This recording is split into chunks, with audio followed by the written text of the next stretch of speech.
पिताश्री, ऋषिवर की बात समझ में नहीं आई। साधारण सी बात थी पिताश्री। भला सूर्य और दीपक का अंतर कौन नहीं जानता? यदि मैं कहूं कि मैं नहीं जानता, तो क्या तुम मुझे सूर्य और दीपक का अंतर समझाने का कष्ट उठाओगे गांधारी नंदन? इसमें समझना और समझाना क्या है वासुदेव?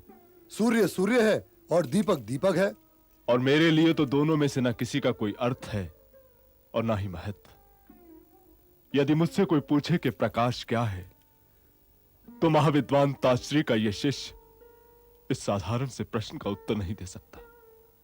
मैं जो इस त्रिलोक व्यापी अंधकार में लिप्त हूं, स्वयं अंधकार की परिभाषा नहीं जानता। इसलिए ऋषि वाक्य के कथन पर विचार करना चाहिए पुत्र। विचार करना राजा का कर्तव्य है युवराज दुर्योधन।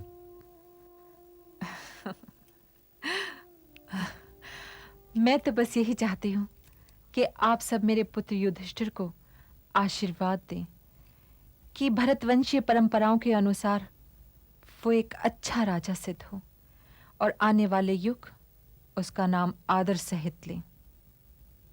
पुत्र युधिष्ठिर, सबसे आशीर्वाद लो।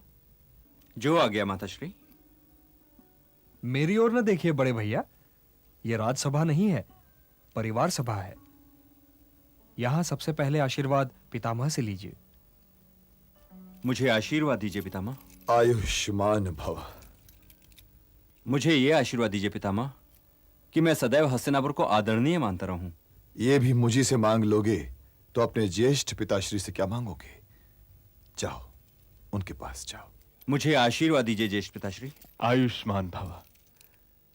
तुम किसी का अनादर कर ही नहीं सकते पुत्र, तो फिर ये आशीर्वाद क्यों मांग रहे हो? इंद्रप्रस्थ बसा लेने का अर्थ ये नहीं है पुत्र कि हस्तिनापुर से तुम्हारा नाता ही टूट गया। वो भी तुम्हारा ही है। और साथ ही साथ ये भी कहिए पिताश्री कि इंद्रप्रस्थ भी मेरा ही है। ज्येष्ठ पिताश्री से यह क्यों कहलवाना चाहते हो प्रियानुज? इंद्रप्रस्थ तो तुम्हारा है ही। मुझे नीति ज्ञान दीजिए ज्येष्ठ पिताश्री। ये विदुर का क्षेत्र है, ये तो तुम अपने काकाश्री से मांगो पुत्र। हां पुत्र, इस ज्ञान के लिए तो स्वयं मुझे भी बार बार विदुर ही को पुकारना पड़ता है। जो आ गया ज्येष्ठ पिताश्री।